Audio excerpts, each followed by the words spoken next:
Hello friends, welcome to HP Vibrant Academy. This is lecture number 13 on the most probable questions of statics. Let's begin. Question number 28 देखिए क्या दिया हुआ है इसमें. The greatest resultant when two forces can have is P. ठीक है, P दिया हुआ है and the least is Q. Show that if they act at an angle of theta, the resultant is of magnitude P. ठीक है, ये show करना है, मतलब ये जो रिजल्टेंट का मैग्नीट्यूड है वो ये दिया हुआ है. ठीक है, तो हमने क्या पढ़ा है. जैसे मान लो दो फोर्सेज है, ठीक है, F1 F2. तो सपोज वो एंगल थीटा पे लग रहा है, तो रिजल्टेंट क्या होता है, F R is equal to F1 square plus F2 square plus 2 F1 F2. ठीक है, कॉस थीटा. यही होता है ना. तो मान लो कि एफ मैक्स कब होता है, when F max when theta is equal to 0 degree. Obvious है ना. मान लो F1 ये है और सेम ही डायरेक्शन पे F2 लग रहा है, तो कितना हो जाएगा F1 प्लस F2, है ना. जैसे मान लो कि इसमें हम जो इसका कंपोनेंट लेते हैं, जैसे मान लो कि इस डायरेक्शन में रिजॉल्व करना है, तो क्या हो जाएगा F1 प्लस F2 का कंपोनेंट F2 कॉस थीटा. समझ में आ रहा है. तो कॉस थीटा क्या है, डिक्रीजिंग फंक्शन है. ठीक है, जैसे जैसे मान लो जैसे जैसे थीटा की वैल्यू इंक्रीज होगी, ठीक है, ये थीटा था, थीटा और बढ़ गया, तो थीटा जैसे जैसे बढ़ेगा तो एफ कॉस थीटा की वैल्यू घटती चली जाएगी. तो घटते घटते घटते घटते मैक्सिमम कब होगा, ये मान लो निगेटिव डायरेक्शन में हो गया, इधर चला गया. तो तुमसे कोई अगर पूछते एफ मिनिमम क्या हो, तो ये हो गया F1 minus F2 provided F1 is greater than F2. समझ में आ रहा है. मान लो ऐसे भी सोच सकते हैं भाई. मान लो कि एक पॉइंट है, ठीक है, मैं इस डायरेक्शन में फोर्स लगा रहा हूँ F1 मान लो 5 न्यूटन का, और इसी डायरेक्शन में 10 न्यूटन का और लगा दिया, तो ये मैक्सिमम हो गया. F2 इज इक्वल टू, मान लो कि मैं F1 इधर लगा रहा हूँ, F2 इधर लगा रहा हूँ, तो इस पॉइंट पे मैक्सिमम फोर्स नहीं आएगा ना, इसका कॉम्पोनेंट लेना पड़ेगा. तो ये थीटा जितना ज़्यादा होगा वो कॉम्पोनेंट कम होगा, कम होता चला जाएगा, क्योंकि कॉस थीटा ग्राफ कैसा होता है, ऐसा. ठीक है, ये वाई हो गया, Y equal to cos theta. समझ में आ रहा है. तो ये थीटा हो गया, ये वाई हो गया. तो जैसे जैसे ये थीटा बढ़ रहा है, ये देखो यहाँ पे, तो ये वाई की वैल्यू कम होगी, फिर थीटा बढ़ा, फिर वाई की वैल्यू कम होगी, तो वाई डिक्रीज कर रहा है. Y equal to cos theta is decreasing on increase in value of theta. तो जैसे जैसे थीटा बढ़ेगा कम होता चला जाएगा. तो कम कहाँ तक जाएगा थीटा, ये थीटा पाई तक चला जाएगा. तो ये F2 यहाँ चला गया, तो मिनिमम हो जाएगा F minimum is equal to F1 minus F2. तो मतलब यहाँ पे मिनिमम के लिए क्या रखना पड़ेगा, theta is equal to pi, और मैक्सिमम के लिए theta is equal to 0 degree. Clear है. अब इसी कॉन्सेप्ट का यूज़ करके सॉल्व कर देंगे. कॉन्सेप्चुअल क्लैरिटी रहेगा तो कुछ प्रॉब्लम नहीं आएगा. समझ में आ रहा है. तो चलो देखते हैं. देखो तो ग्रेटेस्ट रिजल्टेंट क्या दिया हुआ है. मानो let us consider two forces F1 and F2. ठीक है, टू फोर्सेस ऑफ मैग्नीट्यूड लिखा है sir, two forces of magnitude F1 and F2. ठीक है, तो इसमें लिखो the resultant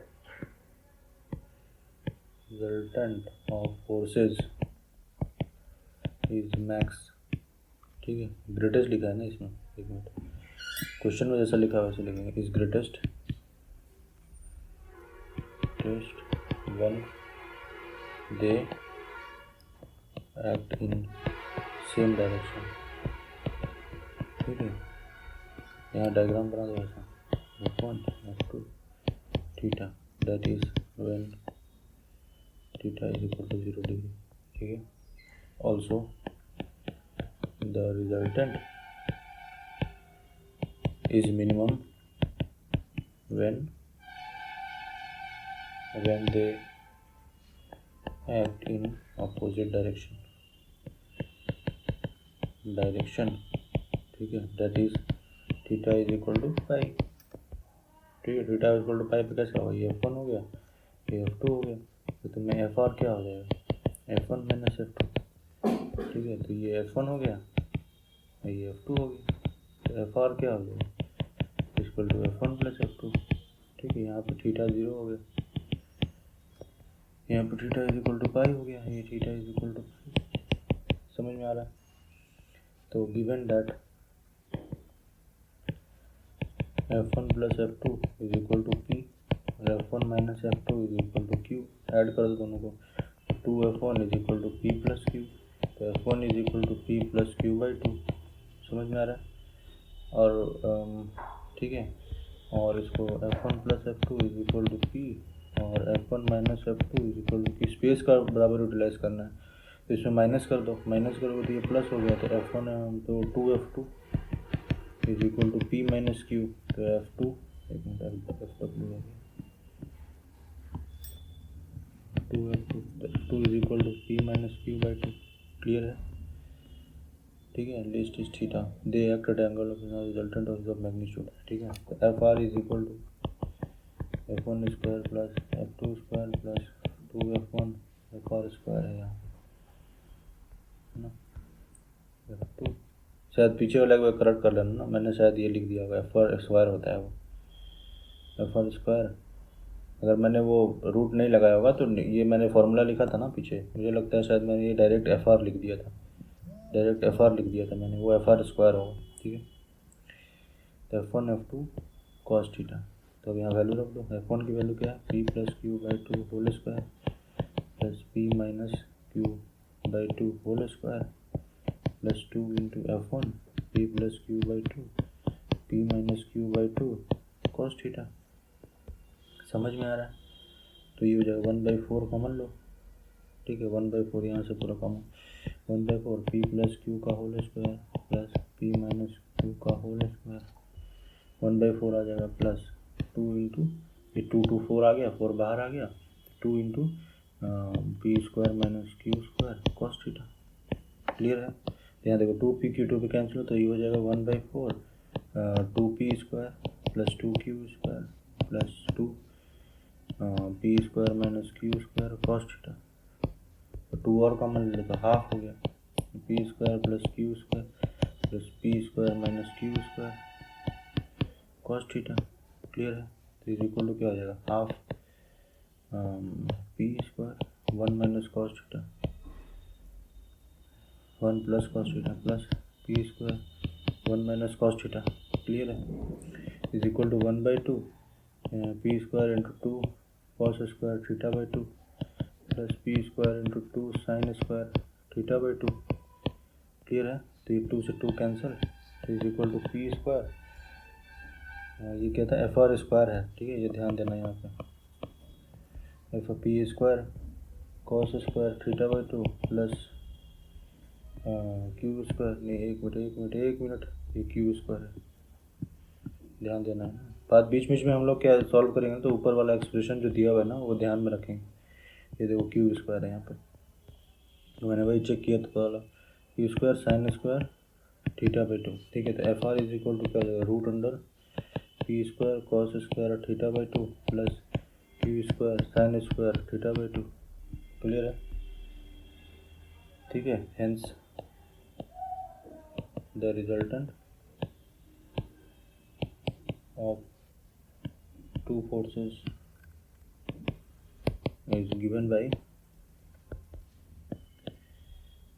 P square cos square theta by 2 plus Q square sin square theta by 2 put under if they act at an angle theta। Okay, clear है? ऐसे ही करना पड़ेगा इसको सॉल्व। ठीक है, तो कॉन्सेप्चुअल क्लैरिटी रखो, चीज़ें बहुत है, पूरा हमने डिटेल में डिस्कस किया ये क्वेश्चन। चलो ठीक है, आगे बढ़ते हैं। क्वेश्चन नंबर 29 देखिए क्या दिया हुआ है इसमें, देखो resultant of the forces P and Q is R, if Q is doubled R is doubled in magnitude, if Q is reversed R is again doubled in magnitude, so that P is to Q is to R is equal to √2 √3 और √2। ठीक है, देखो कैसे करेंगे इसको। Given that P and Q are two forces, ठीक है, the resultant is given by R। ठीक है, also let alpha be the alpha be the angle between the forces. ठीक है, तो ऐसा है, ये पी है, ये क्यू है, अल्फा है और रिजल्टेंट है। क्लियर है? फ्रॉम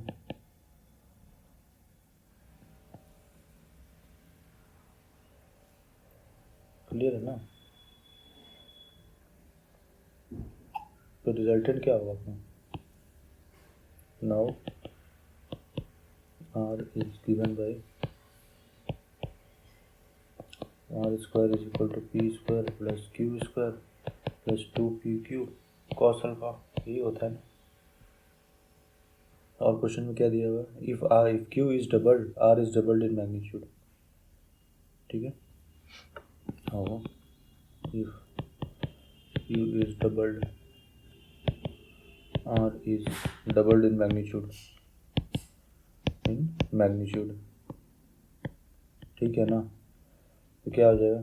2R का whole square is equal to P square plus 2Q का whole square plus 2 into P into Q की जगह क्या लिखा है? 2Q into cos alpha. तो 4R square is equal to P square plus 4Q square plus 4PQ cos alpha. ठीक है, ये इक्वेशन 1 हो गया, ये इक्वेशन 2 हो गया। ठीक है, now if Q is reversed, ठीक है, resultant R is again doubled in magnitude। Clear है कि नहीं है ना?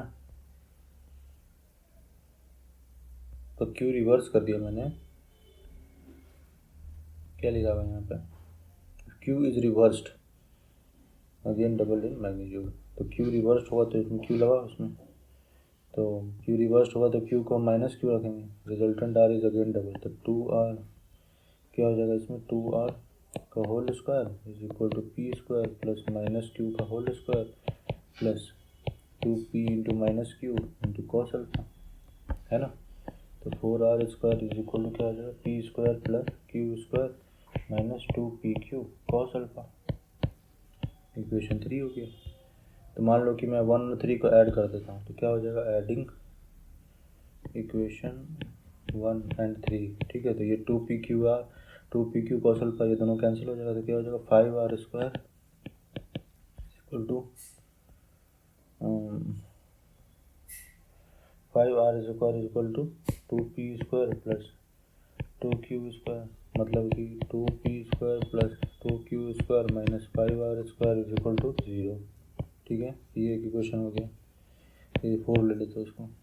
ठीक है, अब देखो सेकंड और थर्ड का। तो इक्वेशन 2 और ऐड करूँगा 2 से मल्टीप्लाई करके, तो 2 इंटू इक्वेशन 3 से माइनस कर देंगे ना।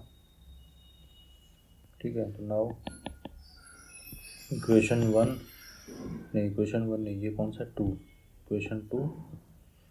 इक्वेशन 2 प्लस क्या करेंगे? इसको 2 से मल्टीप्लाई, तभी तो ये 4 होगा ना। 4 चाहिए मुझे, यहाँ देखो 4 है, तो क्या करेंगे? Equation 3 into 2, equation 3 into 2। ठीक है, तो वी गेट क्या हो जाएगा?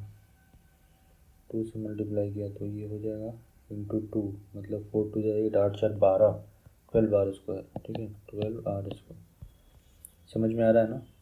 ये देखो, इसको मैंने 2 से मल्टीप्लाई किया तो क्या हो गया? 8R स्क्वायर, और ये क्या है? 4, तो दोनों को ऐड कर दो, तो क्या हो जाएगा? 4 plus 8 is equal to 12R square. ठीक है, वही किया गया। 12R square is equal to क्या हो जाएगा? 2 से मल्टीप्लाई 2, और देखो ये 2 हो गया और ये एक 3 हो गया, और ये इंटू 2 से तो ये 6 हो जाएगा। ठीक है, तो 3P square plus 6Q square, मतलब 3 से डिवाइड कर दो, P square plus 2Q square minus 4R square equal to 0। ये एक इक्वेशन हो गया और एक ये इक्वेशन हो गया। तो क्या क्या हो गया? लिख लो पहले। 2P square plus 2Q square minus 5R square is equal to 0। और P square plus 2q² minus 4r² is equal to 0। कैसे सॉल्व करेंगे इसको, देखो क्रॉस मल्टीप्लाई ऐसे ही करते हैं ना। तो पी स्क्वायर अपॉन 2 इंटू ये देखो 2 इंटू -4 क्या होगा -8 और माइनस माइनस प्लस प्लस 5 2 10, ठीक है। ये तो आता होगा आपको। क्यू स्क्वायर अपॉन -5 ये होगा टोटल वो -5 और plus 4 2 8 is equal to r² upon 4 - 2, है ना। तो P square upon 2 is equal to Q square upon, तो देखो डायरेक्ट आंसर आ गया r² upon 2 taking root through out, ठीक है, थ्रू आउट द इक्वेशन। तो क्या हो जाएगा p upon √2 is equal to Q upon √3 equal to r upon √2, ठीक है। नीचे जगह भी देखना है कितना जगह बाकी है, ऐसा नहीं कि बनाते जा रहे हैं, ऐसा हमारा रफ कॉपी जैसा नहीं है। p/q/r फाइनल एग्जाम में ऐसे ही सॉल्व करना है। Is equal to √2 equal to √3 equal to √2, ठीक है। दिस इज द रिक्वायर्ड, यही पूछा था ना, यही पूछा था, ठीक है। ऐसे ही करना पड़ेगा इसको पूरा, एक एक स्टेप मतलब लिखते समय सोचना है, मतलब जैसे होता है ना हम लोग एक एक कदम रखने से पहले सोचना है, नीचे भी देखना है कि कितना स्पेस है मेरा। ये क्वेश्चन नंबर 30 देखिए कैसे करोगे इसको, क्या दिया देखो इसमें। Force P and Q act at O, ठीक है, and have a resultant R, clear है। If any transverse cuts their line of action at A B C respectively then show that, ये एक्सप्रेशन शो करना है, ठीक है। सॉल्यूशन क्या बोल रहा है इसमें, देखो ध्यान से देखना।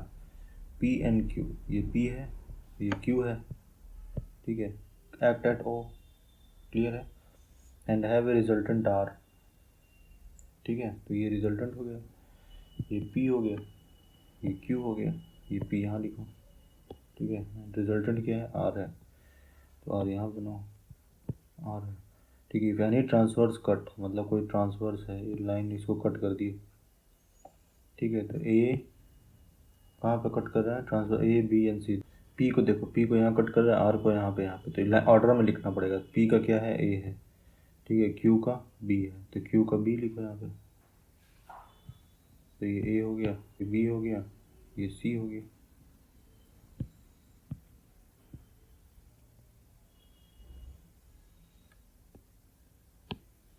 ठीक है। देखो ये A हो गया, ये B हो गया, ये C हो गया, क्लियर है। ये बोल रहा है ना, if any transfer cut their line of action at A B C respectively बताया, मतलब P को कहाँ कट, फोर्स P जो है वो A पे कट कर रहा है, ठीक है, और फोर्स Q जो है वो कहाँ पे कट कर रहा है B पे, तो ये B हो गया। और R जो है रिजल्टेंट R, तो वो कहाँ कट कर रहा है C पे, क्लियर है ना। तो हम इसको सॉल्व कैसे करेंगे, ठीक है। तो पहले मुझे क्या करना पड़ेगा, मुझे ये एक्सप्रेशन शो करना है ना, तो कहीं ना कहीं ये रेशियो मुझे चूज़ करना पड़ेगा कि किस रेशियो में कट कर रहा है, क्लियर है ना। तो पहले लिखते हैं यहाँ पे क्या लिखोगे, वो ये डायरेक्शन पहले यूनिट वेक्टर निकाल लेते हैं ना। तो unit vector along O A क्या हो जाएगा, O A is equal to O A vector upon, ये क्या पता है लेकिन हम लोग ये अंडरस्टूड है, ये नहीं दिखा रहे हैं यहाँ पे, ओ ए अपॉन, ठीक है, ये ऐसे लिख दो। ये मॉड रहता है, ये अंडरस्टूड है कि वो ए लेंथ, मान लो कि यहाँ पे दे दिया 2 मीटर, ठीक है, यही ओ ए है, ये मॉड है, मैग्नीट्यूड है, ये वेक्टर है ऊपर, ठीक है, ये वेक्टर है, ये यूनिट वेक्टर आ गया, है ना। तो फोर्स क्या एक्ट कर रहा है, फोर्स P एक्टिंग लॉन्ग ओ ए, ठीक है, मतलब फोर्स P वेक्टर, P ये क्या मैग्नीट्यूड है, ये P वेक्टर चाहिए, तो P वेक्टर क्या हो जाएगा, P मैग्नीट्यूड को यूनिट वेक्टर से मल्टीप्लाई कर देते हैं तो क्या हो जाता है, वेक्टर बन जाता है। मतलब किसी भी मैग्नीट्यूड को किसी भी यूनिट वेक्टर से मल्टीप्लाई कर दिए P वेक्टर बन जाएगा, समझ में आता है, ये तो समझ में आता है। देखो इसको क्या है, यूनिट वेक्टर क्या होता है, P upon P mod, vector कैसे निकालोगे, मैग्नीट्यूड इंटू यूनिट वेक्टर, वही तो है यहाँ पे, क्लियर है ना, वही कर रहा हूँ मैं यहाँ पे। P इंटू ओ ए अपॉन ओ ए, ठीक है, ये पी वेक्टर हो गया। तो क्यू वेक्टर क्या होगा, क्यू कैसे लिखोगे, Q into O B vector upon O B, और आर वेक्टर क्या हो जाएगा, R into O C vector upon O C. ठीक है, और रिजल्टेंट क्या है, मतलब ये आर है रिजल्टेंट, तो रिजल्टेंट क्या होता है, तो P plus Q is equal to R. तो वैल्यू रख दें यहाँ पे, P into O A by O plus Q का क्या होगा, क्यू इंटू ओ बी। ज़्यादा कुछ नहीं इसमें, खाली कैलकुलेशन। आर का वैल्यू क्या होगा, R into O C upon O C. ठीक है,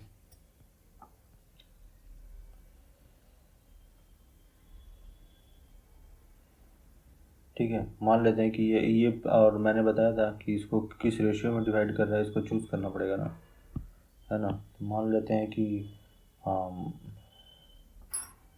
ये m है, ये n रेशियो में डिवाइड कर रहा है।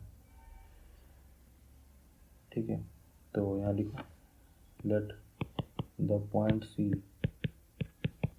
Divides the line AB in the ratio, ठीक है, n:n। ठीक है, तो क्या हो जाएगा हमारा, AC:CB equal to m:n। Clear है,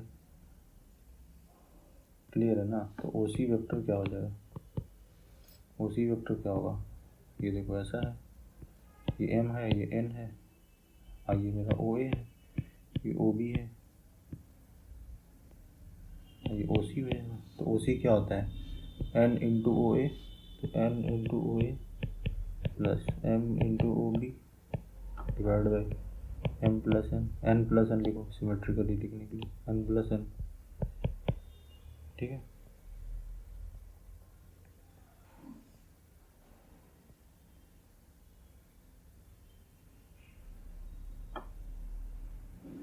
ठीक है ना, ये OC आ गया अपना।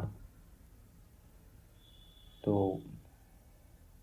ये OC यहाँ पे रख दो, यहाँ पे तो क्या हो जाएगा, P into OA upon OA plus Q into OB upon OB is equal to R upon OC into N into OA plus M into OB by N plus M आएगा ये। तो P into OA upon OA plus Q into OB upon OB is equal to R upon OC into N upon N plus M OA, ठीक है, plus M into OB upon M plus N, है ना। ठीक है, यही आ रहा है ना।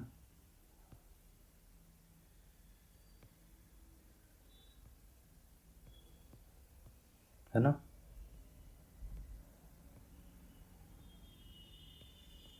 अभी देखो यहाँ पे OA, ठीक है ना,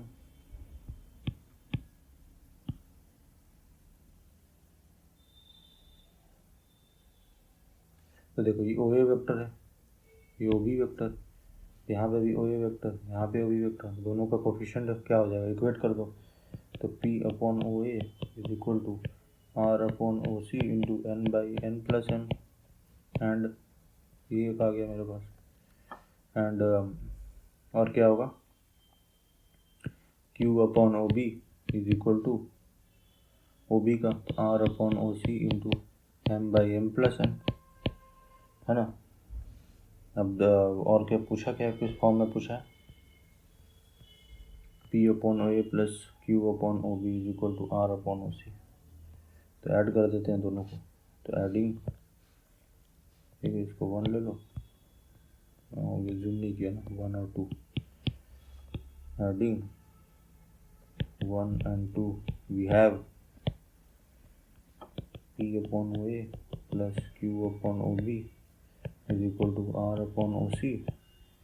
क्या हो जाएगा, n, ये दोनों n प्लस 1 प्लस हो जाएगा, तो n plus M by n plus M is equal to R upon OC। लो आ गया, तो क्या हो गया, P upon OA plus Q upon OB is equal to R upon OC। ठीक है, this is the which is the ऐसा लिखो, which is the required result, which is the required result. ठीक है, तो क्लैरिटी के साथ लिखना है, ऐसा नहीं कि आधा कहीं का स्टेप कहीं पर डाल रहा है। देखो हमने कैसे किया, पहले ये लिया, फिर बाद में हमने इसको एज्यूम किया कि ओ सी वेक्टर जो है वो ओ ए और ओ बी को किस में डिवाइड कर रहा है, तो पॉइंट सी है तो पॉइंट सी पे कट कर रहा, तो सी की वजह से ये m/n में डिवाइड हो रहा है। तो उसके बाद हमने ये p मैग्नीट्यूड था, है ना, ये मैग्नीट्यूड है, ये देखो ये फोर्स में वेक्टर नहीं है, ये मैग्नीट्यूड है। तो मैग्नीट्यूड को हम यूनिट वेक्टर से डिवाइड कर मल्टीप्लाई करने से, तो ये पी क्या आ जाएगा, पी वेक्टर आ जाएगा। ये एन कैप है ना, N cap unit vector into magnitude is equal to P vector. समझ में आ रहा है। तो पी इसी तरह क्यू वेक्टर निकाला हमने, तो क्यू वेक्टर करके फिर ओ सी वेक्टर हमने निकाला, ओ सी क्या होगा अगर n/m में डिवाइड कर रहे हैं। समझ में आ रहा है। इसी तरह सॉल्व करना पड़ेगा इसको। क्लियर है। ठीक है, क्वेश्चन नंबर 30 तक हम लोग पहुंच गए हैं स्टैटिक्स का। काफ़ी हाई सीरीज है, आएगा तो इसी में से आएगा क्वेश्चन। समझ में आ रहा है। सारे इंपॉर्टेंट को क्वेश्चंस को डिस्कस किया जा रहा है। चलो थैंक यू। क्वेश्चन नंबर 31 देखिए कैसे करोगे इसको। ठीक है, क्या दिया है, string of length L is fastened to 2 points A and B at the same level. ठीक है, at a distance A apart, ये ए दिया हुआ है। ठीक है, string ring of weight W can slide on the string and a horizontal force F is applied to it such that the ring is in equilibrium vertical below. Prove that F is equal to AW upon L and the tension in the string is given by 8. ठीक है, solution। चलो देखो क्या लिखा है, string of fastened at 2 points, तो 2 point दिया हुआ है ए एंड बी। कितना डिस्टेंस अपार्ट है, ए डिस्टेंस, सब कुछ दिया है क्वेश्चन में। ठीक है, A and A distance apart, ring of weight W can slide on the string and horizontal force applied on it. Ring है दिया हुआ, ring is in equilibrium vertical below B. कहाँ पे है, वर्टिकल बिलो बी, यहाँ पे कहीं पे रिंग होगा। ठीक है, तो force F is applied on it, तो फोर्स एफ लग रहा है।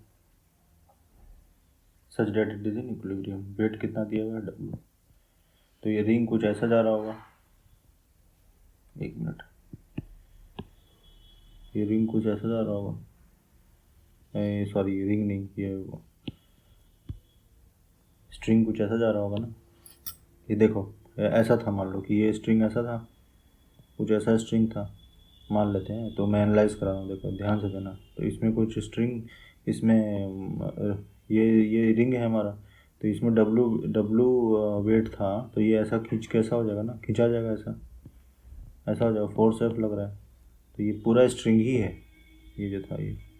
ठीक है ना, ये पहले ऐसे था, तो इसमें अगर मैंने ये वेट डाल दिया, वेट डाल दिया और फोर्स एफ लगा दिया, मतलब वेट डाल दिया फोर्स एफ लगा, तो ये कुछ पहुँच के ऐसा पहुँच जाएगा, तो इस डायरेक्शन, ये ऐसा शेप ले लेगा ना, ये समझ में आ रहा है, ऐसा शेप ले लेगा, ऐसा शेप ले लेगा। ठीक है, ऐसा शेप ले लेगा। तो ये एफ लगा यहाँ पे, ये डब्लू ऐसा हो गया, खिंचा गया, ये पहले ऐसे था, समझ में आ रहा है, ऐसे था, ये वेट डब्लू आया यहाँ पे रिंग की वजह से, तो ये वेट लगने लगा और हमने फोर्स एफ लगा दिया यहाँ पे, तो ये ऐसा ऐसा खींचे कैसा हो जाएगा, ऐसा हो जाएगा। ठीक है, ये एफ हो गया, ये डब्लू हो गया, समझ में आ रहा है। तो ये सेम ही स्ट्रिंग है, ये समझ में आ रहा है, ये सेम ही स्ट्रिंग है। फिर से बनाता हूँ उसको।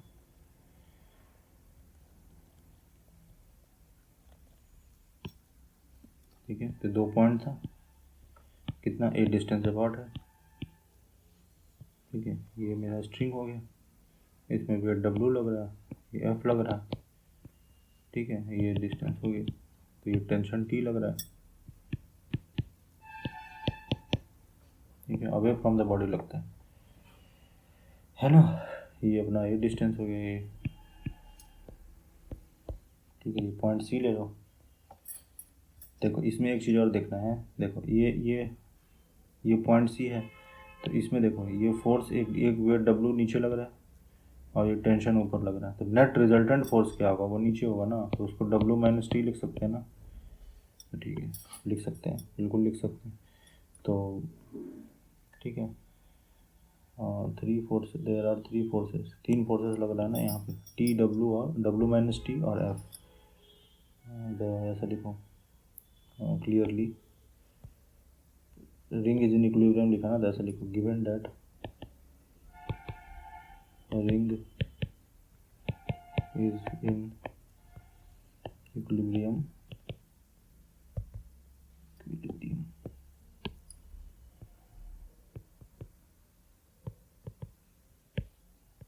ठीक है। यहाँ लिखो forces acting at point C R. पहला क्या, टेंशन टी अलोंग, क्या नाम है इसका, ए ले दो ना, A B along, tension T along A C, है ना, सी ए लिखो ना, सी पॉइंट से ले रहा है ना, अलोंग सी ए। दूसरा force F along A B direction, ठीक है, इस डायरेक्शन में जा रहा है ना, इस डायरेक्शन ए बी डायरेक्शन के पैरेलल जा रहा है फोर्स एफ। तीसरा और क्या लेगा, डब्ल्यू माइनस टी फोर्स, बताया ना रिजल्टेंट ये है, W minus T force along B C direction, ठीक है। अब देखो ये ट्रायंगल बन रहा है, तो तीनों फोर्स क्या है, ट्रायंगल के साइड्स के पैरेलल है ना, समझ में आ रहा है, साइड्स के पैरेलल है, तो हम क्या लिख सकते हैं, हेंस, नहीं हेंस नहीं लिखो, यहाँ पर लिखो क्लियरली द फोर्सेस, कैसे लिखोगे, T F and W minus T are parallel to sides, T किसके पैरेलल, सी ए, एफ किसके, A B, W minus T B C respectively, ठीक है। हेंस क्या लिखोगे, एफ अपॉन ए बी हो गया इज इक्वल टू, दूसरा फोर्स क्या है, टी अपॉन सी ए हो गया is equal to W minus T upon B C हो गया। क्लियरली है ना, क्लियर। अब देखो लेंथ की लंबाई क्या दी हुई है, एल दी हुई है ना, ये पूरा लेंथ का लेंथ क्या कितना दिया हुआ है, पूरा पूरा पूरा बात करो, आधा अधूरा नहीं बात करो, पूरा लेंथ एल है ना। तो मान लेते हैं कि ये डी लेंथ का है, तो ये कितना हो जाएगा, एल माइनस डी। तो एल में आप देखो ये पाइथागोरस थ्योरम लगाओ, this square plus D square, है ना, L minus D square plus D square, तो क्या हो जाएगा, equal to L minus D square plus D square is equal to A square होगा, है ना, होगा नहीं होगा। तो यहाँ पे लिखो from triangle A B C क्या लिखोगे, A B square plus B C square is equal to C A square, A square plus D assume किया हमने is equal to C A क्या लिया, डी में एल टोटल लेंथ एल था, उसमें से डी माइनस हो गया तो एल माइनस डी का whole square, A square plus D square is equal to L square plus D square minus two L D, तो डी स्क्वायर से डी स्क्वायर कैंसिल, तो two L D is equal to L square minus A square, है ना, होगा नहीं होगा। तो D की वैल्यू क्या हो जाएगी, L square minus A square upon two L, है ना, ये बी सी हो गया हमने, है ना, डी तो बी सी लिया ही था ना हमने, तो डी की वैल्यू हो गई,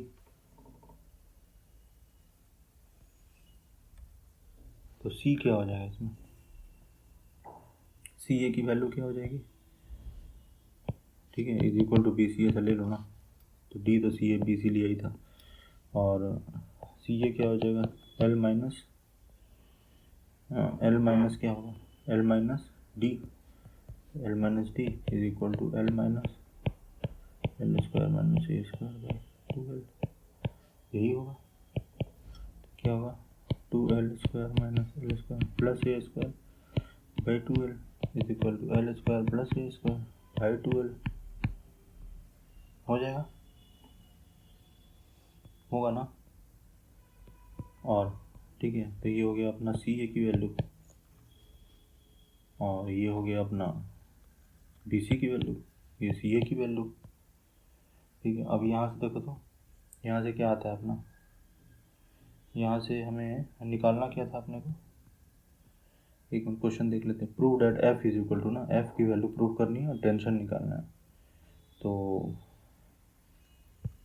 डब्ल्यू माइनस टी की वैल्यू क्या आएगी, B C upon C A into, यहाँ से बी सी को उधर ले जाओ तो डब्ल्यू माइनस टी यही लिख देता हूँ, फिर उसको कॉपी कर लेंगे। W minus T is equal to B C by C A into T, तो यहाँ पे लिखो W minus T is equal to B C upon C A into T. तो डब्ल्यू इज इक्वल टू क्या होगा, T one plus B C upon C A, T तो common ले ही लिया, is equal to T into C A plus B C upon C A is equal to T into C A plus B C क्या है, देखो ये सी A हो गया, ये बी सी हो गया, टोटल एल हो गया। तो ये डायरेक्ट लिख दो, एल लिख देता हूँ upon C A. C A की वैल्यू क्या आई थी हमारे पास, तो टी की वैल्यू क्या हो जाएगी, W into C A upon L, होगा नहीं होगा, तो T is equal to W by L into C A की वैल्यू क्या आई है ये, ठीक है, L square plus A square upon two L equal to W into L square plus A square upon two L square. ठीक है, T is equal to L square plus A square upon two L square into W. ठीक है, और force की value क्या निकालोगे, force is equal to क्या होगा, यहाँ से फोर्स क्या आ जाएगा, ये देखो ये वाला, तो F is equal to A B upon C A into T, यही है। ए बी की वैल्यू क्या है, ए है, सी ए की वैल्यू रख दो। नहीं देखो यहाँ पे एक कंसेप्ट लगाना है, यहाँ पे टी अपॉन सी ए है ना, तो यहाँ देखो यहाँ पे कुछ आया था अपने पास, हाँ टी अपॉन सी ए, यहाँ से देखो T upon C A is equal to W by L, तो ये यूज़ कर लेंगे ना। यहाँ से देखो, यहाँ से क्या लिखा मैंने, ये लिखो यहाँ पे F is equal to A B upon C A, ठीक है, F is equal to A B upon C A into T. इसको लिख सकते हैं A B can be written as T upon C A, तो टी अपॉन सी ए यहाँ पर रख दो, तो हो जाएगा A B into W upon L. F is equal to A B की वैल्यू क्या है, दोनों स्ट्रिंग्स जो ये दोनों कितना ए डिस्टेंस अपार्ट है, ए डिस्टेंस ए बी, तो ए बी की वैल्यू ए, तो A into W by L. F is equal to, clear है, तो ये अपना टेंशन आ गया, ये अपना फोर्स आ गया, बहुत आसान है। ठीक है, तो यहाँ पे लिखना है हेंस, लिख दो hence prove that F is equal to, ठीक है, hence F is equal to A W by L and tension is equal to L square plus A square by two L square into W, hence prove. ठीक है, thank you.